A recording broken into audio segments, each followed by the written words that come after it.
Welcome to Real Estate Focus. I'm Kelvin Law. Our topic is foundation crack repairs. With me here today is Richard Comeras. He is the president of 81 Foundation Crack Repair, and he is here to share his insights about foundation crack repairs. The company provides services in foundation crack repairs and waterproofing. Welcome. Thank you, Kelvin. Thank you for being here, and thank you for sharing your expertise with the viewers. My pleasure. So, how did you get into the crack repair business in the first place? Well, I never planned on being one of the leaders in foundation crack repair growing up, but by mistake I fell into this business.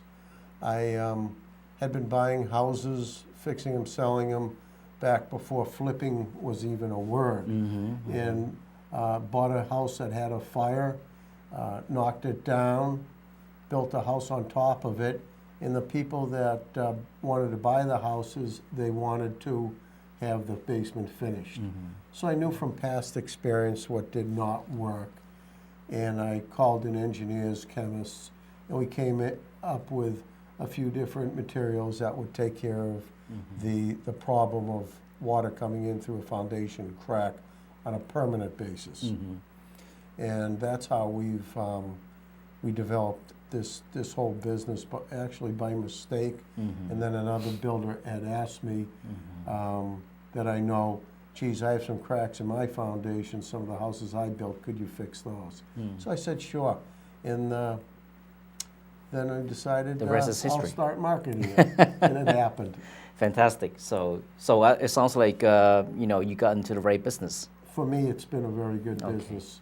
It's good to know. I enjoy it. Yeah, fantastic. So, in terms of different types of foundations, I mean, you have seen a lot of different kinds of cracks in foundations. I mean, can you share what kind of cracks have you seen in certain foundations? Sure. There's multiple kinds of foundations themselves. One is stone foundations, two is block, and three is the poured foundations. With stone foundations, they're very common throughout New England. They've been standing underneath houses for 200, 300, 400 years, and they continue to stand. The way that they were usually constructed is that they have if you think of a triangle and you throw rocks in a triangle, in the tall leg of the triangle is what you're looking at when you're standing in the basement. So oftentimes the stones are in the foundations and mortar is between the stones. And over time, the mortar breaks down and turns to dust. If you go into a house and you see dust where the floor and the wall meet towards the bottom, it's caused from the mortar breaking down. And I equate the mortar breaking down to the gums in your mouth. If they decay, your teeth get loose. Same thing, the stones get loose if the mortar breaks down, and then you're apt to you could have some structural problems. So a solution to that is to repack or repoint in between the stones so that doesn't happen. With a stone foundation, I don't recommend digging on the outside because of the way it's constructed. You could run into problems structurally disturbing these stones that have been there for hundreds of years.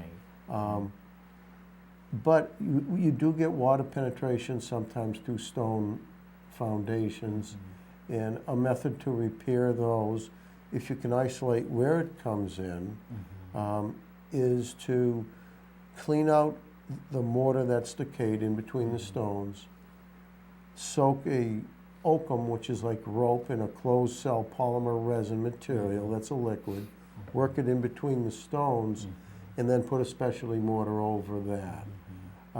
And that's what we do to stop water from coming in. Oftentimes we see water coming in with stone foundations in corners because there's been a downspout there that is no longer there. Then you get into block foundations. Block foundations are a common foundation in this area.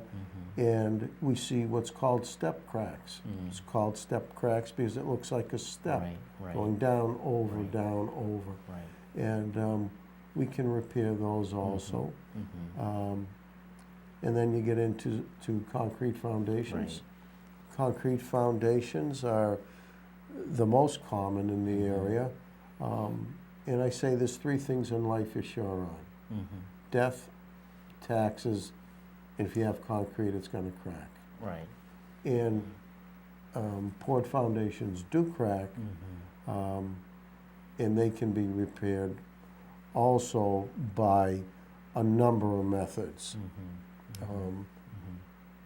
Epoxy injection, weave carbon fiber processes, enclosed cell polymer resin injections with electric pumps. So you need to look at the crack, match up what repair is the correct way to go. So if you are looking at a house that does have a crack in a foundation, there's a pool of people that will just walk away from the house that they're looking at because there's a crack. Most cracks are non-structural cracks. I can determine that, or a structural engineer can determine that. And in most cases, there's no need to walk away. A repair on a crack is well under $700, and hiring a company that is involved in the business will often give you a warranty that does transfer if you do sell the house. So it's actually a nice thing to look for because some people will walk away because they see it. And basically, you alluded to those people might be, first-time home buyers or very green to the construction or certain problems that they have seen visually or something like that. So, the best way is to consult a professional and basically get your opinion in terms of how severe the problem is, and I guess any problems can be fixed. That's correct. As long as they are reasonable.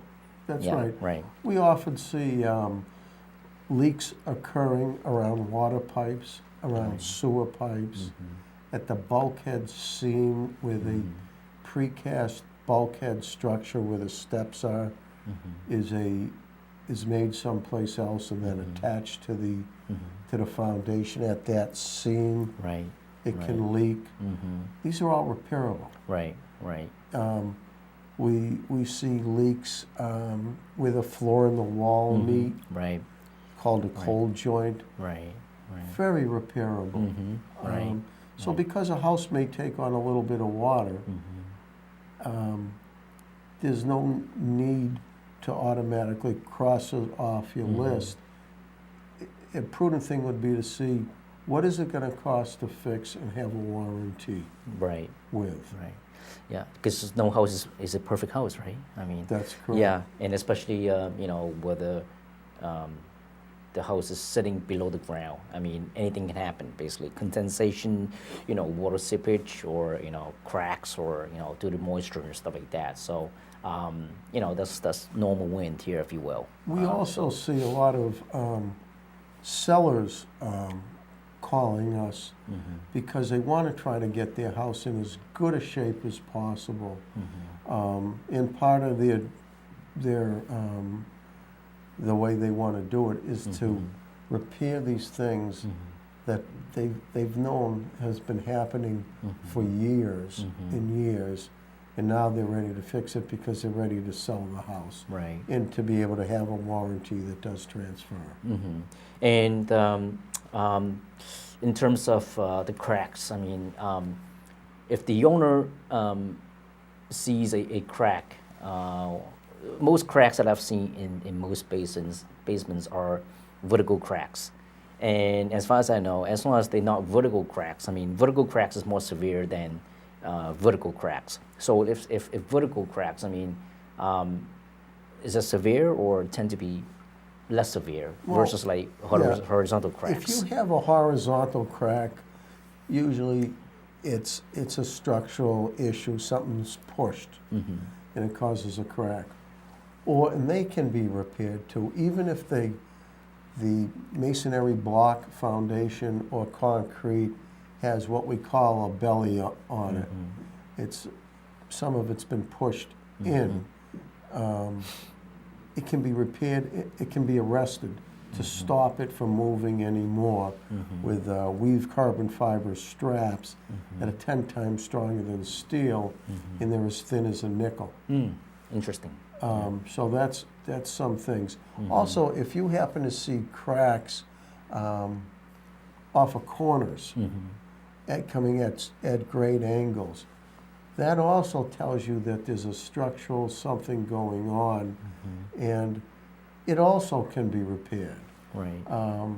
If there's something structural going on, what you want to do, if you have a home inspection done, which I would recommend, is to open up windows, open and close doors, look at moldings around windows and doors, and see if there's gaps. Look at the floors, see if they're level, not level. Go outside, look at the siding and see if they're slightly out of Positions. position. Right.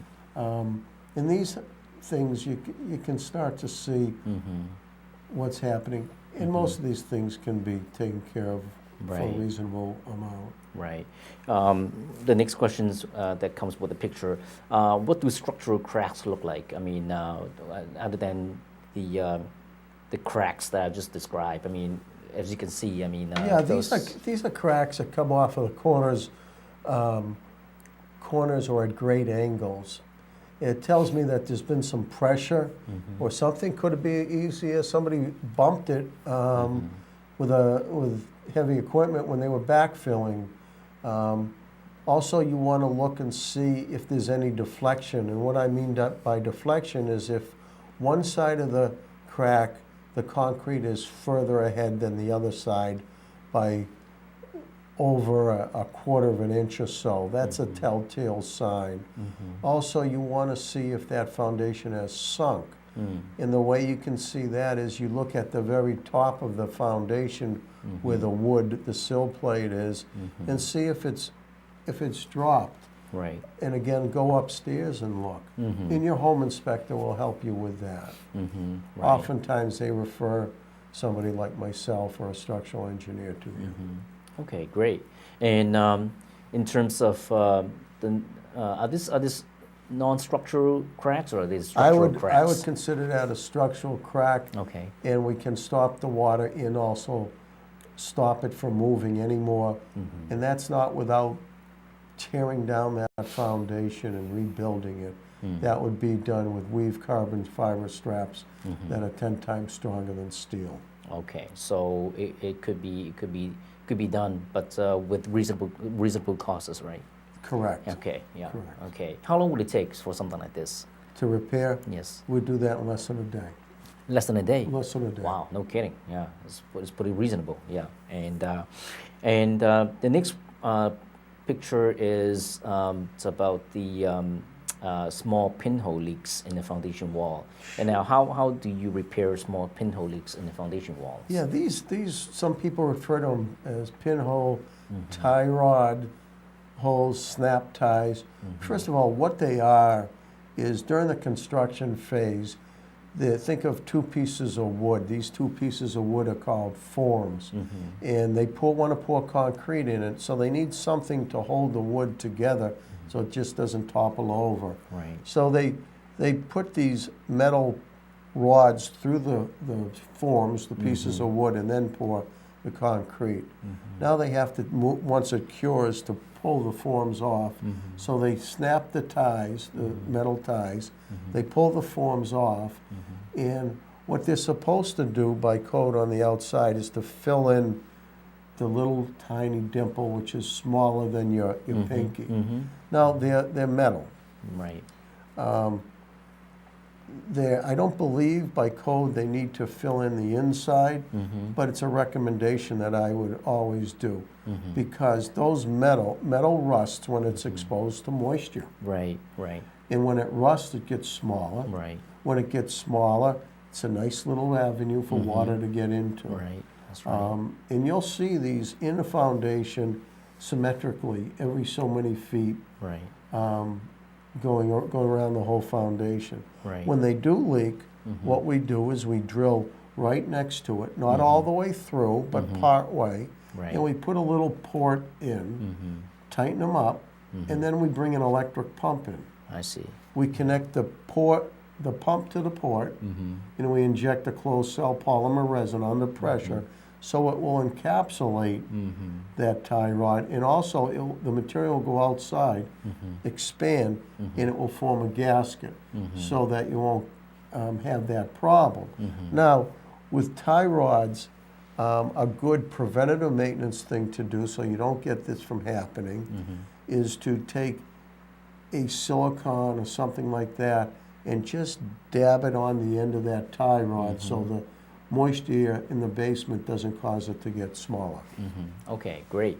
And with a crack foundation, will the bank approve financing on a house with a crack foundation? Good, very good question. We run into this quite often. The process is the house is under agreement, a home inspection is done, there's a crack. People sometimes want to ignore it, and now the appraiser comes in.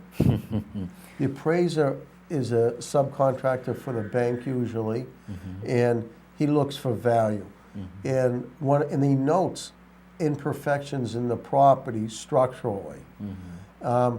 If that's noted, then what can happen is the underwriter, the person who is basically approving or not approving the package, your financing, can say, I want that repaired, or I want a structural engineer to look at it. And 98% of these cracks are non-structural.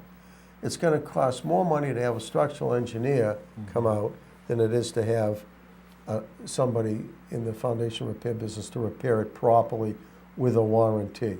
So my recommendation on that is to get that repaired prior to the appraiser coming in, because I've seen this coming in and then it holds up the whole process. Right, it's called an incomplete appraisal report. Correct. Right, and then when the appraiser comes back, then the buyer might have to pay the appraiser extra fee to come back to complete the appraisal. Also have a structural engineer to come Right, that's right. So yeah, that could drag it out, and that could be a little bit costly to the buyer as well. And in terms of floors, I mean, I'm sure you've seen a lot of floor cracks and also settlements. I mean, what caused the floor to crack or to settle, if you will? There's a couple things. One is concrete is strong compression-wise, pressing down on it. This is a good example of a close-up of a floor crack. Floor cracks happen because one is sometimes there's water underneath the floor and there's a lot of hydrostatic pressure during a heavy storm, and it can pop. And I've heard it pop actually when I was talking to somebody on the phone. They heard a big pop, they ran downstairs, and they had a crack. Does it sound like popcorn? It's more like a bomb. Like a bomb. But why should a floor crack be repaired? One is you could have radon coming up through it. Two, if you put your hand there, you can feel coldness coming up. Right. Three, the organic material breaking down in the soils creates an odor that comes up. Four, aesthetics. And five, when you go to sell the house, it can have a negative effect. So one thing you don't want to put in there is any masonry material. You want to have a material that's designed specifically for this, that has strength and it has elasticity, because concrete does expand and contract. If you put masonry material in there, it's just going to pop out. So in terms of floor settlements, I mean, that apply to old houses and also especially newer house. houses as Yeah. well, right? And I think that, if I'm correct, a new house, especially the foundation, might settle within 1 to 3 years. Is that correct? Or it could be longer. It depends. usually happens fairly quickly, but it could be up to 3, 4, 5 years, Right. depending on what's going on in the area. Mm-hmm. If you notice a sidewalk made out of concrete, it has lines every 4 or 5 feet. Mm-hmm. The reason it has lines is because there's less chance of cracking. It's almost like a controlled crack. Mm-hmm. And concrete does expand and contract with the weather changes, Mm-hmm. so that's why they have it. Same thing if you go into some of the big box stores and have noticed the floor, they have lines cut in it for the same reason. Right. And the next one is water in the basement. A lot of times, people have seen water in the basement. Now, it doesn't mean that the house is located in the flood zone, but because due to the low ground, if you will, then the basement might get water, especially heavy rain. Would a sump pump or drain system necessary? Well, the idea of a sump pump is to take water out from underneath the floor. If water's coming out from underneath the floor through cracks in the floor, then we know we have a high water table. If we break a hole in the floor, dig down, put a pump in, and by us digging down, what's going to happen is theoretically the water goes to the point of least resistance below the floor and gets pumped out. If you have gravel and nice drainage in your floor, that's maybe all that you need to have. In a few cases, you do need what's called French drains or perimeter drains, where they break the floor up where the floor and the wall meet, and then put drains in there and run it to a sump pump. And that's a very costly thing, $6,000 to $12,000, whereas a sump pump will usually take care of it. So don't jump to a sump pump or drain system situation. Let's try to find where it's coming from and take care of it. I see. Great. And when it comes to water, there might be mold. So how do you remove mold in the basement, especially where you have a moisture or dampness in the basement? Well, mold needs a couple things. It needs something to eat, an organic material, and it needs the right conditionings. With the right conditioning, mold will grow. Mold will not grow on clean concrete. Right. It just doesn't happen. The first thing you need to do is take care of the source of the water or the moisture, maybe dehumidification, maybe taking care of cracks where the floor and the wall meet, the wall, what materials in the basement, raising up your boxes that are on the floor, which can trap moisture, which will then have water, and mold loves to grow on them. I see. Right. So raise up the personal belongings in the basement, if you will. Right. Okay. And what are the tips of keeping basement dry and away from condensation? Okay. The first thing you want to do is check your downspouts.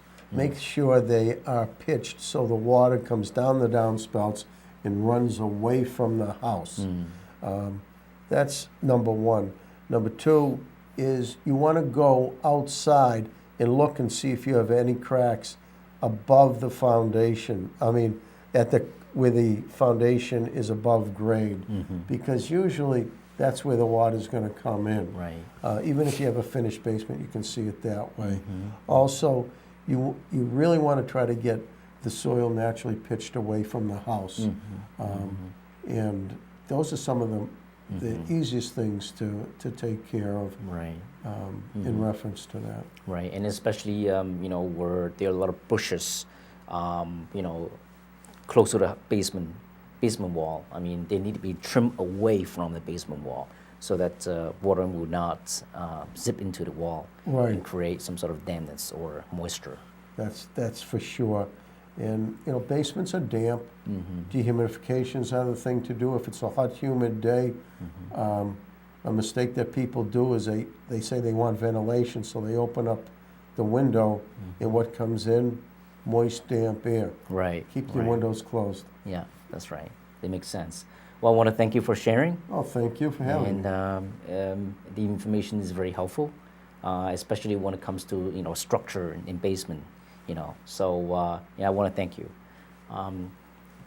Well, cracked foundations or poorly constructed basements can lead to long-term effects on structural integrity of the property. Therefore, any cracks in the basement walls or concrete walls, and also any moistures in the basement must be fixed in a timely manner so that it can preserve the property condition and also the structural condition of the property. And it will lead to less repair costs further down the road. Thank you for watching.